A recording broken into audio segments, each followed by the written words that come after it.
Hey everybody, I want to talk about a product and platform that I absolutely love and our latest sponsor, Interseller, the prospecting and outreach platform of choice for recruiters and sellers. Whether you're doubling down on business development or recruiting talent, Interseller does all the heavy lifting of finding contact data, automating the email and follow-up process, and syncs all that rich data into 20 plus CRM and ATS platforms.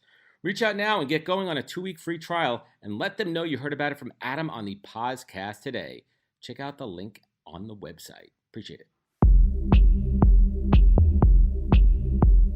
Welcome to the podcast, where we introduce you to incredible humans who share their journeys with the mission to inspire you to harness your own inner tenacity to drive your life and career forward. And now, your host, Adam Posner.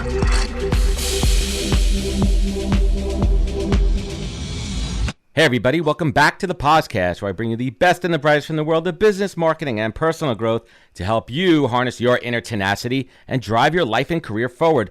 Tribe, today's show is going to be a bit different, as my guest isn't a typical entrepreneur or business leader.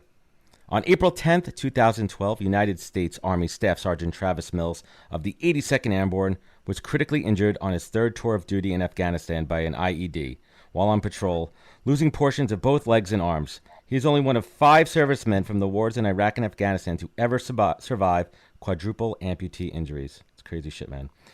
Thanks to his amazing strength, courage, and incredible will to live, and the heroic actions of the men in his unit, the prayers of thousands, and all of the healthcare providers at Walter Reed Army Medical Center in D.C., Travis continues to overcome the obstacles of living as a quadruple amputee. Every day is a battle, but Mills continues to astound everyone with his progress and amazing spirit. Absolutely. Staff Sergeant Travis Mills is a genuine, real American hero. Real shit, people. And for his incredible sacrifice, we are forever in his debt. And in September 2013, Travis founded the Travis Mills Foundation. Where'd you come up with the name for that? A nonprofit organization formed to benefit and assist combat vets. Since opening in 2017, they have hosted over 450 combat injured vets and their families. Let's get to it. I am honored to welcome him to the show and share his journey. Retired Staff Sergeant Travis Mills, welcome to the podcast, sir. Hey, thanks much for having me. I appreciate it. Boy, whoever wrote that introduction, I better pay them good. I'll tell you what, it makes you sound really good. I'm really just an idiot that walked into a bomb. What a moron. You could laugh about it, man. First and foremost, thank you for your service and making the extreme sacrifice for our country. I am honored and humbled for you to join me on the show today. I appreciate you, brother. Absolutely. Thanks. I wore this pink. It brings out my fake tan that I don't have. And I appreciate you having me, and I'm excited. And also, people don't know this about me. I actually own 4 other businesses on top of my foundation. I own a lodge and a marina, and I'm putting a brewery in right now, and I'm a part owner insurance company and speaker bureau and stuff like that. So I have quite a bit going on. You are a true entrepreneur. Typical guest. I'm not as cool as you, but definitely not. There. Definitely. No, man. Listen, like entrepreneurs, it's funny. And we'll get to the journey in a little bit about entrepreneurship, but let's get the story out of the way here. First and foremost, a couple days ago was Memorial Day. What does Memorial Day mean to you? Well, so Memorial Day has a few things for me, right? Everybody's like, remember Memorial Day, and they want to be real sad, and not sad, but like somber. And I'm like, man, I've had buddies that died, right? They got killed in Afghanistan, got killed in Iraq, like they just didn't make it back home to their families. And I'm like, yeah, I remember them. But I'm also like, they were some of the wildest, craziest, most fun people I've ever met. So like, they'd rather have you go out there, have a drink, have a barbecue, hang out with your friends, have a good time, take advantage of a day off. Obviously remember their sacrifice and their family sacrifice, but don't lose sight of the people that they were. Don't live in the, they lost their lives as much as live in the, hey, they lost their lives, but, they were somebody to be cherished and honored and do great things in the world. And, it's always different. People always think I'm going to be real serious and kind of sad or whatever. And I'm like, no, I live every day realizing I made it through my injuries. Like they didn't. So how lucky am I? And I think it's selfish if I ever stop. You know what I mean? Celebrate and cherish. Right? Celebrate. Yeah. Do what they would want to do on a day off. How would they want to live on a day off? Spend time with their families, eat, drink, and be merry, and enjoy life, right? Mm-hmm. Exactly. I love it, man. So your story, as most people know, starts off with your third tour overseas. And let me ask you, let's bring it back a little bit. What made you decide to serve our country? Let's take it back. Yeah, so I probably should give you something real patriotic, something that you wave the American flag in the background, the eagle screams, and you just yell freedom. But no, I I got out of high school. I went to college. I played college football at a small community college. Um, I didn't like school. I realized it wasn't my thing. I was just wasting money and time. And moved back home. My girlfriend had a boyfriend, so I was like, oh, I need shit. to leave. And I joined the military because it just seemed like a great opportunity. So I went and talked to the recruiting station, the Marines, the Air Force, the Army, and I narrowed it down to the Army, and gave me a 24,000 signing bonus and all this stuff. And when I look back at my life, and I'm like, man, how did this happen? How did I lose my arms and legs? I realized it's actually my ex-girlfriend's fault because I probably would never joined if she wasn't such a horrible person. So, Whoa. I hope she's not listening to the podcast here. That's deep, man. I'm just kidding. Also, Travis Mills is a stand-up comedian. He'll be performing on Tuesday, Thursday, and 2 shows on Friday night. Find him at the local comedy club. Exactly. But why Army, man? Why the Army? My dad was in the Army. It seemed like the best option for me at the time. The Marines were all good and everything, but I had like $10,000 in school debt, and the signing bonus really helped pay off some of that school debt. And the Air Force didn't have anything that thrilling. I was going to go to be like a lineman, and then they showed me an airborne infantry video, jumping out of airplanes and shooting, and I was like, oh, yeah, no, I want that.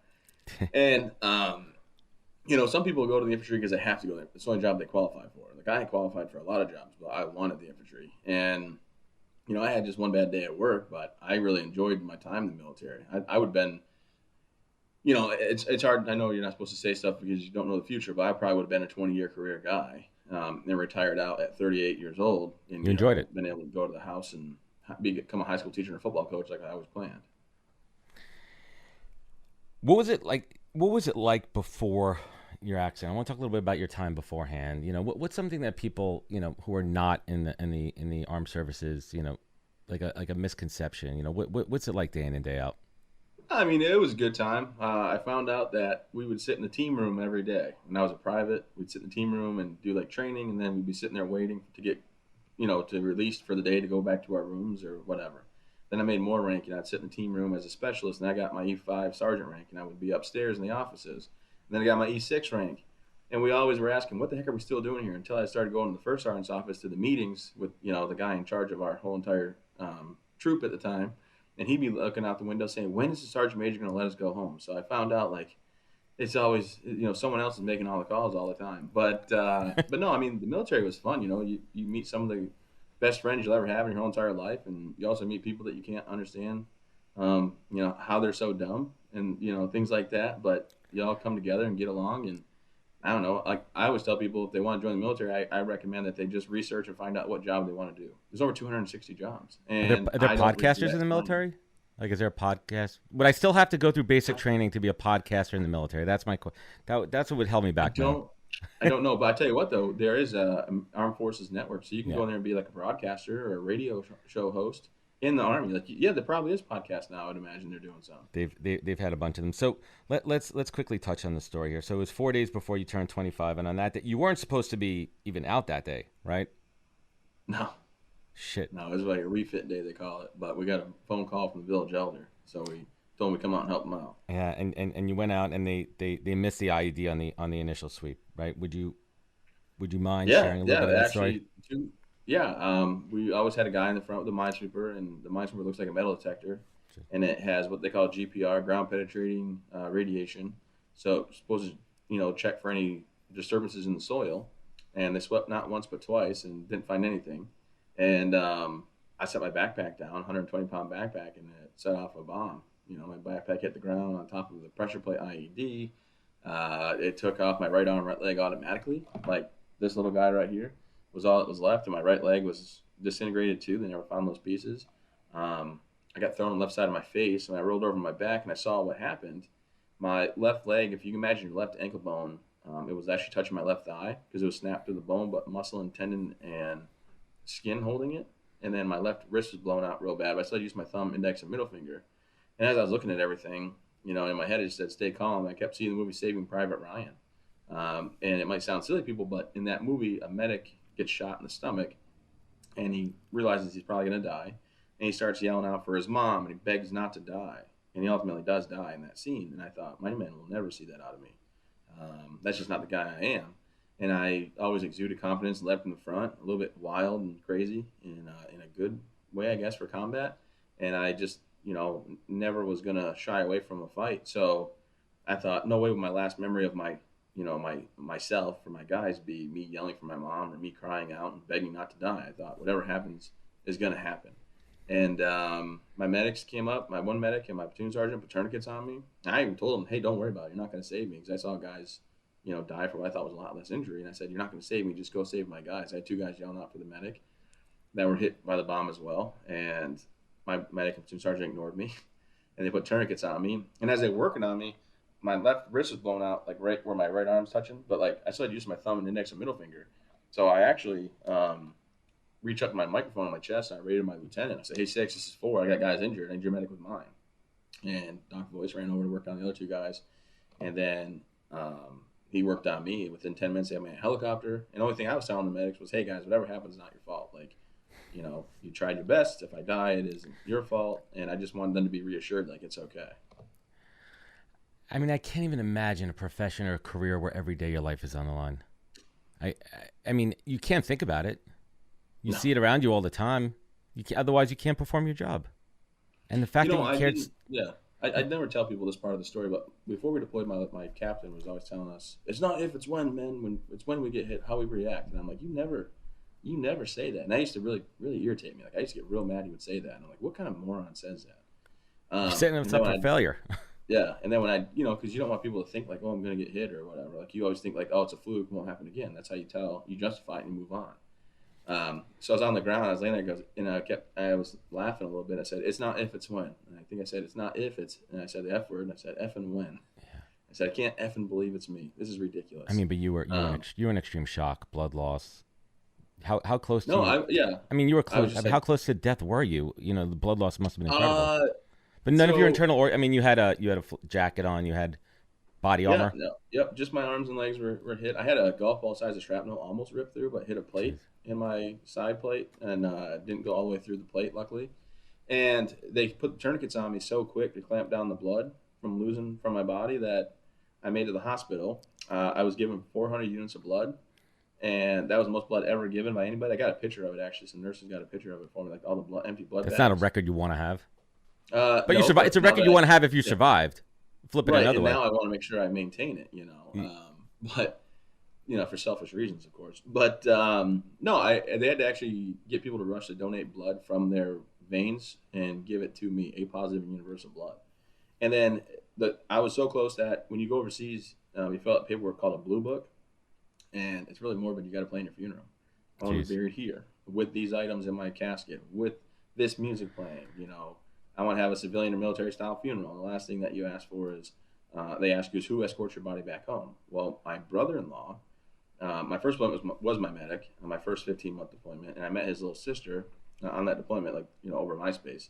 And then we ended up getting married, and after my deployment, whatever, we were together 17 days in person, and we were actually married.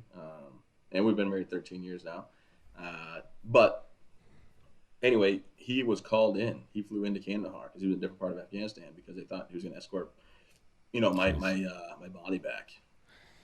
It's heavy shit, man. I mean, when you're writing that blue book, what songs were you thinking about? Like, that's a crazy thought to think about what you want to play at your funeral. I mean, I never thought about that. Yeah. Is it classic rock? Is it something religious? Is it like Wu-Tang Clan? Like, what are you feeling? Yeah, I'm like a country guy, so it's probably like Letters from Home or something like that, or some kind of country song that reflects like being overseas with that and like dying and or like Don't Worry, something. I couldn't tell you what song I chose that long ago, but it was something probably like Don't Worry, It's Okay, and Die Doing What I Love or something like that. So yeah, I mean it's morbid for sure. Yeah, that's some crazy shit. So those first moments in the hospital when you kind of really came to and you're like, fuck.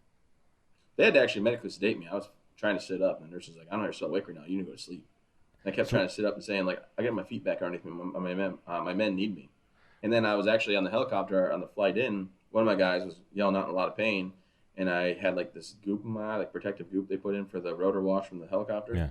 But I was like, I winked at him through it, and I kept yelling, "You're gonna be okay." And I told the flight man, "Take your helmet off." And I the third time I yelled at it, got my arm out of the strap they had it pinned down in, and I yelled at him to take his helmet off.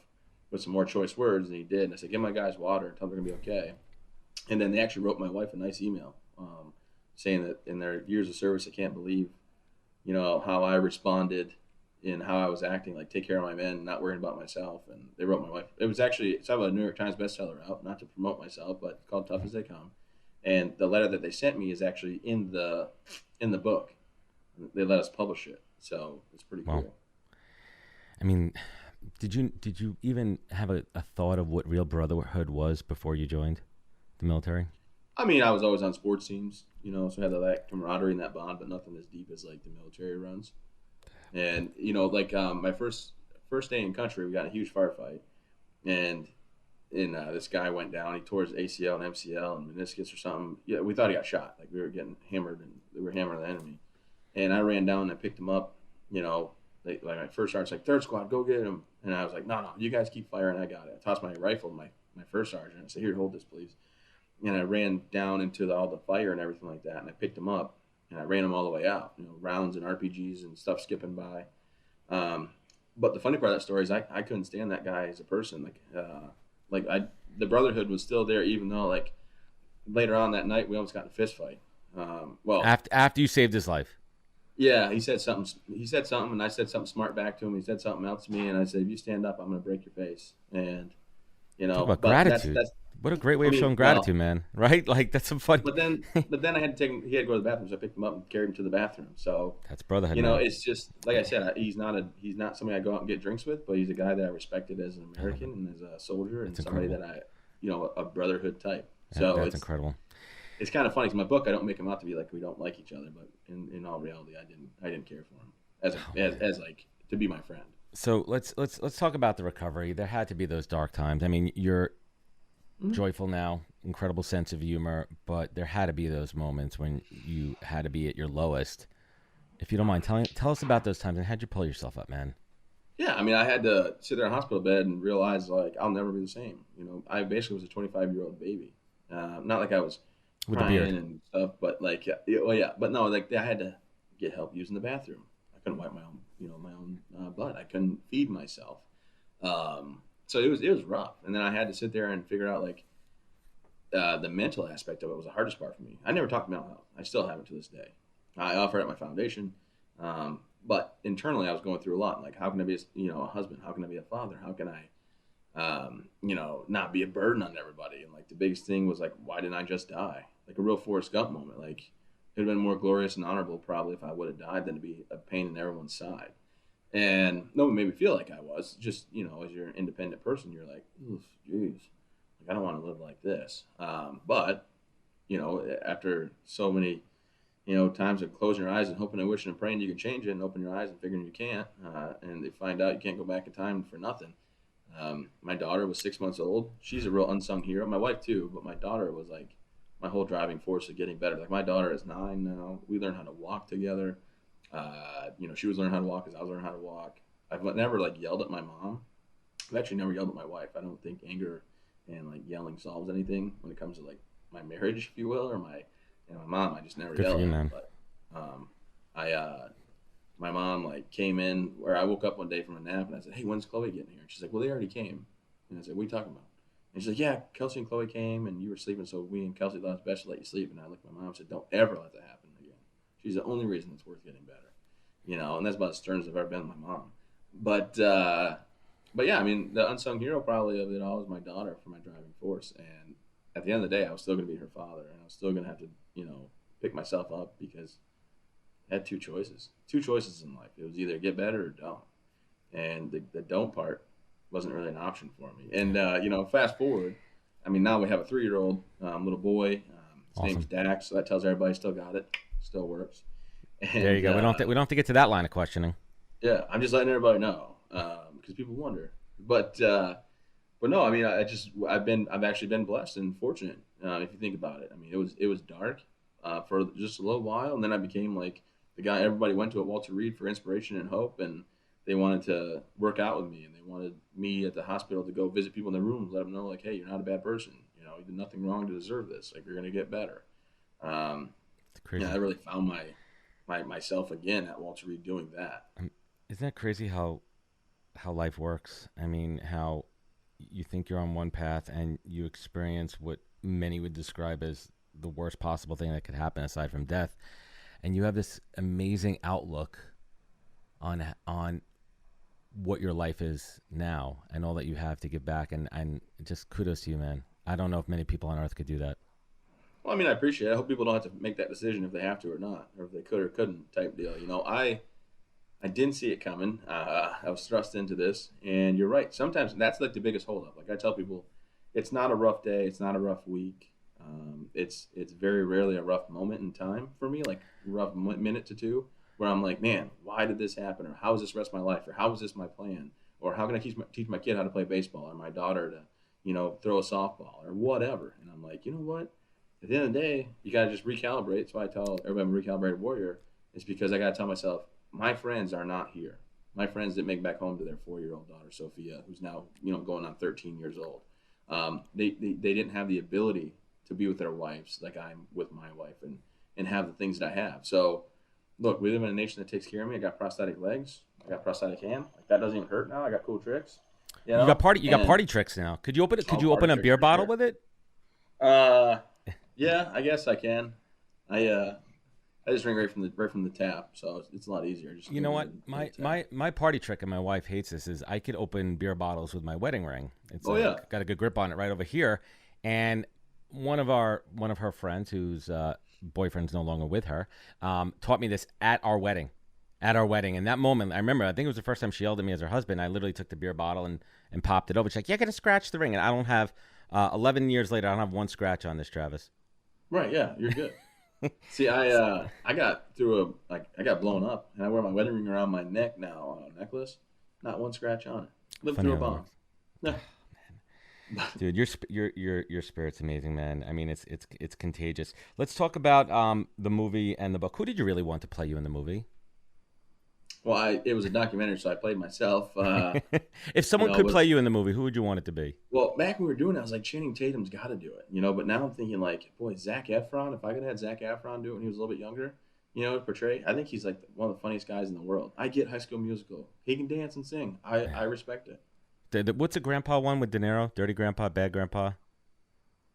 Dirty Grandpa? No, that's Zac Efron, isn't it? Oh, yeah, Robert De Niro. Yeah, Bad Grandpa. I mean, that might be one of the... That's an underrated, in my opinion, top 10 funniest movie.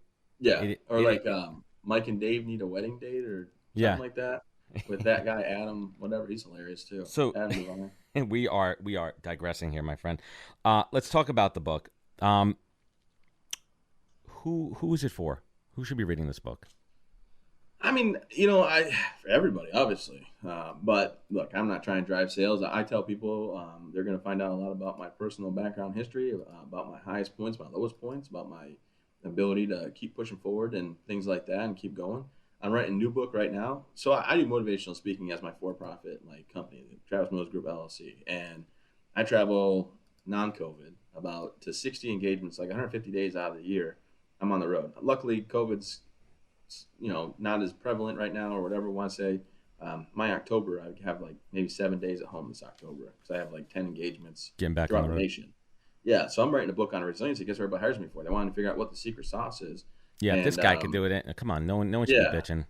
Yeah, but I think, the book's just going to tell a really cool story. It's upbeat, too. My sister, she read it, and she goes, Travis, I just felt like it was you telling the story. And that means a lot because I'm an emotional roller coaster of fun. Like people always come to my presentations, Wells Fargo and Microsoft and all these big companies, and they come in and they think they got to bring tissues, and then before you know it, they're laughing because I open up with, tell them a secret about myself. I don't wash my hands if I use the bathroom. That's my big secret. I say I wash my hand. I throw my nipples in some jokes. Right, whatever, you're disarming them because everyone's going to come in. That's what I do. I disarm the situation. I mean, I'll be honest. I said to my wife this morning, I'm like, am I gonna, I got to hold my shit together, and then you come in and you have a way of doing it, man, and that's. But you missed the joke of disarm. Yeah. I got it. I got it, man. I'm trying to figure out what I can and cannot laugh at, right? Like, because then you're like, I should laugh at that. Like, you can laugh at anything, man. If this guy's making a joke, you're laughing at it. I want to talk about. Well, we're still talking about the book, right? What is that key takeaway? I mean, what is that moment you want people to walk away from? I think the biggest thing I tell people is the author's note is really the most important part to me because it's going to basically tell you, like, I don't think my problems outweigh anybody else's, And as silly as that sounds, like at the end of the day, we all have stuff what we're really going through, or loved ones are going through, or friends or whatever. Like there's somebody that has cancer that you know. There's somebody that's been in a car accident. There's somebody that's been in financial trouble.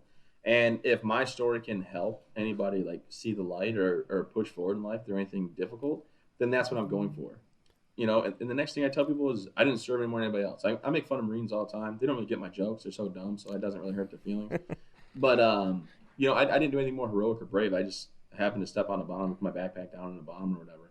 And, you know, if anybody did serve, thank you for your service. And, you know, like this book, a lot of people read it. People enjoy it, and they go real hard at, you know, I don't know, every company that I'd speak for, a lot of them will buy the book or have people in the audience that have the book, or I'll pre-sign 600 or whatever. And it's kind of for everybody. But yeah, I think the author's note is kind of the most important part to me, because I think people need to realize, like, yeah, I have no arms and legs and I look a little bit different, but I'm the same person I was before. You're and here. If I can do it, then you can. And you're here. And it doesn't mean you don't have to be going through something, you know, real shitty in life to like enjoy the book either. It just helps people kind of realize, and, you know, like I always use the word recalibrate, but kind of recalibrate and, reassess and redefine their life, I guess. You have the opposite of a victim mentality. You literally are the embodiment of the antithesis of that. When you are at the vet hospitals and when you're at other hospitals talking to people in pretty bad shape, how do you motivate them to flip that around? How do you do that? Is it just by your contagious spirit, and they're like, look at fucking me, man. Look at me. Well, I was lucky at Walter Reed. I was the worst you were going to see. All the burn victims go somewhere else, and the paralyzation people go somewhere else. So it was all amputations, and I'm one of 5 surviving quadruple amputations. So it was kind of easy with the look at me stuff. And then I also, I always have a smile on, right? I always having a good time. It's not a facade. I don't just do this because it looks good. And it was funny because one guy that lost both legs was always like real bitter and angry and kind of miserable to be around. He told me one day, "You're part of the Everything's Great Club." And I said, "What does that mean?" He said, "Well, you don't have arms and legs. You act like everything's just so great." I said, "Well, I got 50 years plus left.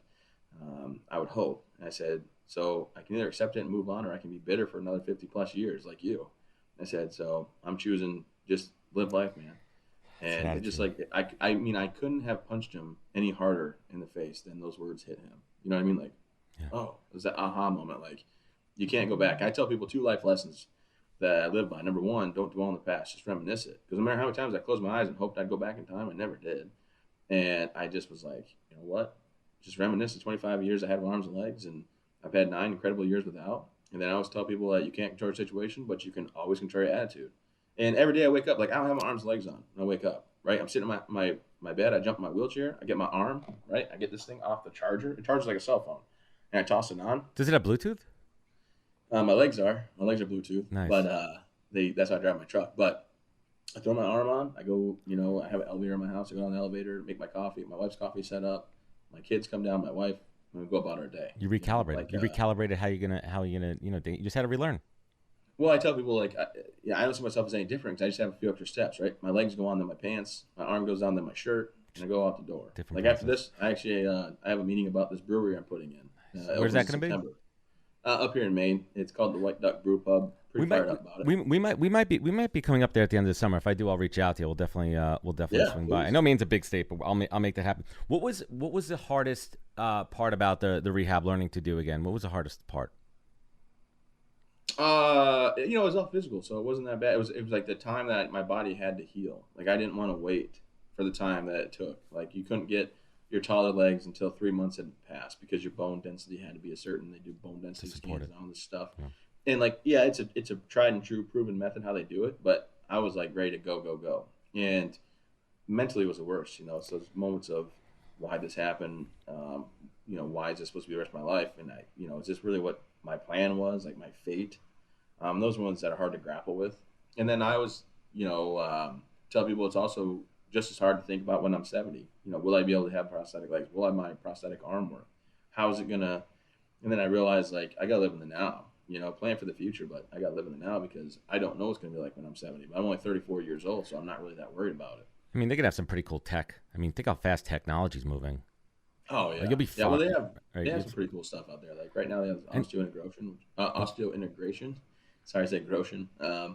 But it is kind of gross in a way. They drill out your femur bone and then they put steel rods in it, and then the steel rods come out of your legs. Interesting. And then like your prosthetic legs hook onto it. It's really cool. But I mean, you feel it's like the also Terminator, man. Like, this sounds like, if you kind of think about it from a different angle, there's something kind of cool about it where you're gonna have the latest, greatest tech, like fully, biomechanical man right there. Yeah, but the funny thing is, and I see it with generations of warfighters, the Vietnam veterans, all the cool stuff I have, they don't want it. They want like their sea legs and their like all their old stuff that Peg they leg. have that they're used to. And like I have the top of the line legs right now, but they're inventing and creating new legs. And I'm sitting there going like, these legs are great. I don't need anything else.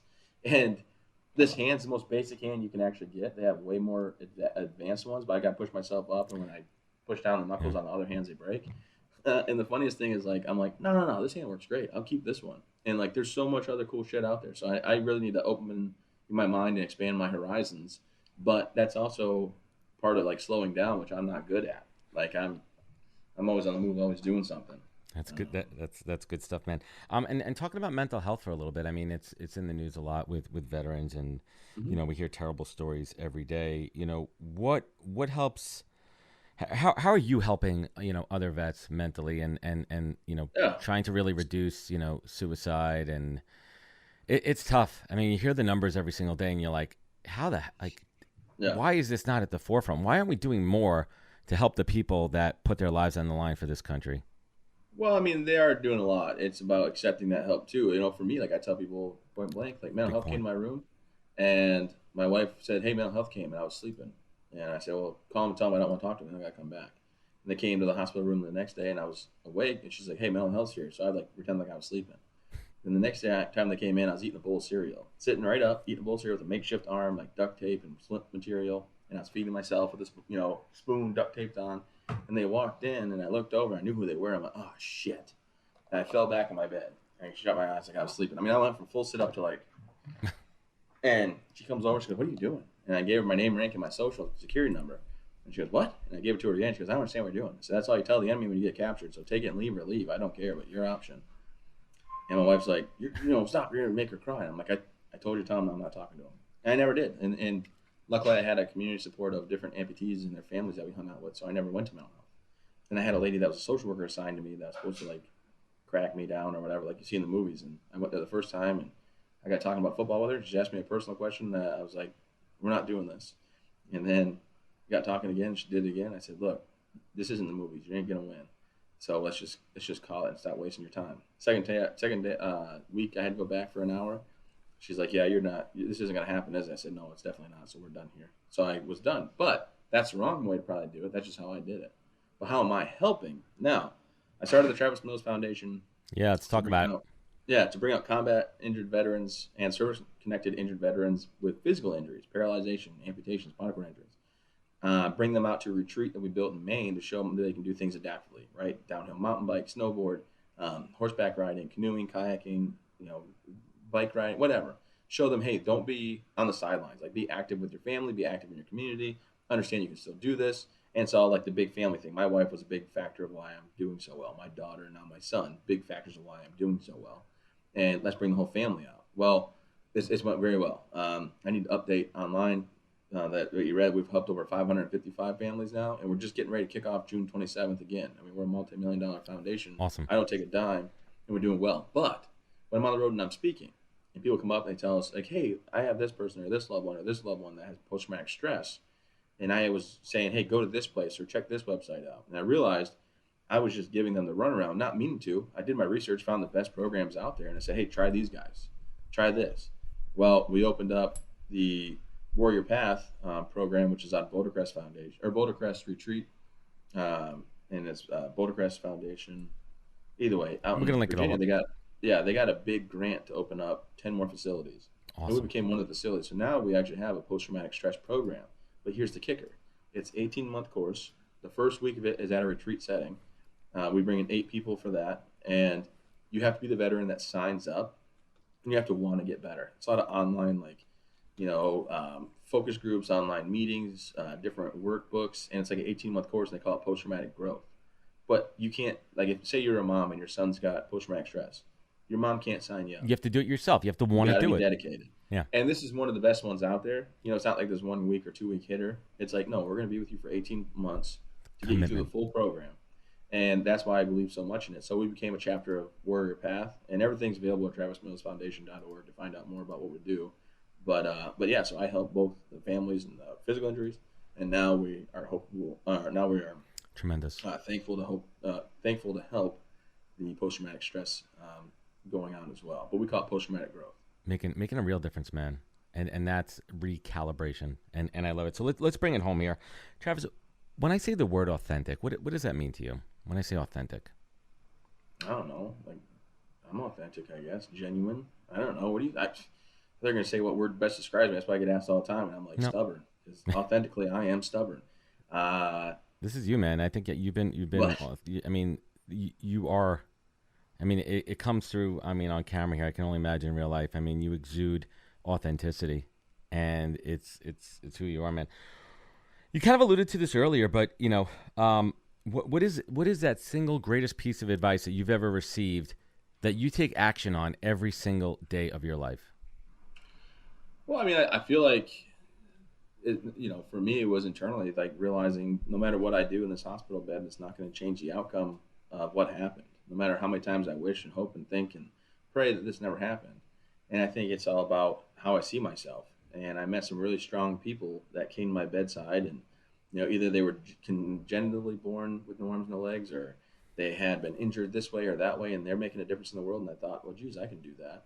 And then obviously my competitive edge, I'm like, I want to do something huge. I want to do something great. I want to make sure. And I know the foundation is named after me. Trust me, if I could change the name, I would, because I'm not trying to build a shrine to myself. I've been accused of that in the early days. Really? Yeah, some guy was mad I had an elevator in my house. Like, you could put 40 ramps on houses for veterans. And I'm like, I didn't build my house. Gary Sinise Foundation built my house. And they had an elevator company come in and do that to help us out. And Lieutenant Dan came and helped you? Yeah, he's a great guy. Well, I mean, is that full circle or what? Like, what the? That is that? Yeah. Oh, yeah. Is he the real deal? Oh, 100%. Yeah, actually, I talk to him regularly. Great guy. I did not know that. Yeah, he builds houses for guys like me that are like handicap accessible with kind of like smart home technology, so I can live independently and stuff. So it works out real well. Yeah, Gary Sinise Foundation is. And here's the thing: the Gary Sinise Foundation is one of the reasons that I started my foundation, because he was building homes for guys like myself and their families. And I thought, okay, well, they get spaced out all over the place. And at the hospital, we're all one tight-knit community. Like, everybody's kind of the same, right? There's nobody looking at you funny because you're missing a leg, because everybody's missing a leg or a hand or 2 legs or whatever. And I thought, but when you go back to your homes, I am very comfortable in my own skin. Like, I am a community leader where I live at. Everybody knows me. My wife gets irritated when we go out to dinner sometimes, because for the first 30 minutes, a local celeb. Like a politician. Like, hey, how's it going? And everybody wants to come up and take pictures and kissing babies, talk with me. And she's like, oh my gosh, can we just eat dinner? So we take friends with us, so she has someone to talk to for the first 30 minutes. It's okay. You can look at your phone. I know there's no phones at dinner, but you can look at your phone right now. Yeah. But at the same time, I thought these guys that got injured, men and women, probably don't have the same outlook as I have, the same attitude, and I want them to feel like, hey, there's still a community here for you. So we bring them out, 8 families all over the nation. They come from anywhere, and as long as they fit our criteria, and we say, hey, look, you're not alone. And they would build some lifelong friendships from people that were injured 2 different wars in 2 different years, that are now really great friends, and realize, like, hey, somebody out there is like me. And you get these kids that come out to our foundation that see other dads and moms that are like their dad and mom, which is truly tremendous. We measure success by when kids are crying, saying it's better than Disney World, they don't want to leave. Not that kids crying is a good thing, but you know what I mean.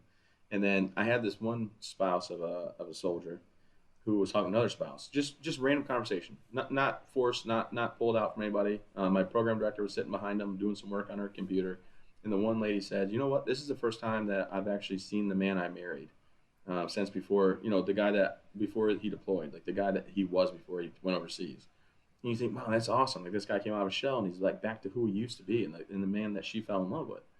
But then you find out, you dig a little deeper, he deployed 4 years ago before coming to my retreat that we have set up at the foundation. And I'm like, so it's been 4+ years since she's seen the guy that she, had married. And how cool is that we're able to open those doors? And that's what we do at the foundation. That's making a difference. Like I said, I don't take a dime from that.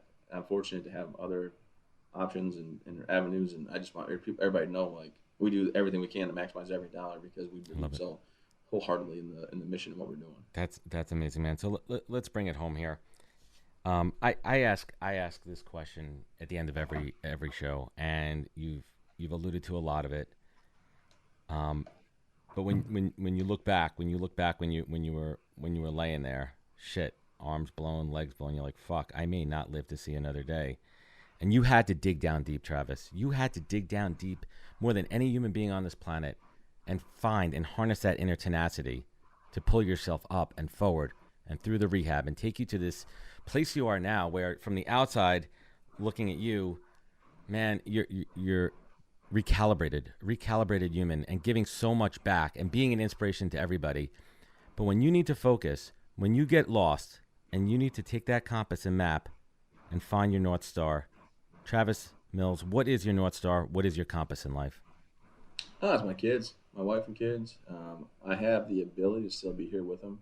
Like we said, Memorial Day just going by, like a lot of those guys didn't make it back home. And I tell people when they're like, why aren't you just like upset or angry? And I'm like, I think it would personally be a selfish, just slap in the face to the sacrifice that they made and their families have had to make if I gave up on myself.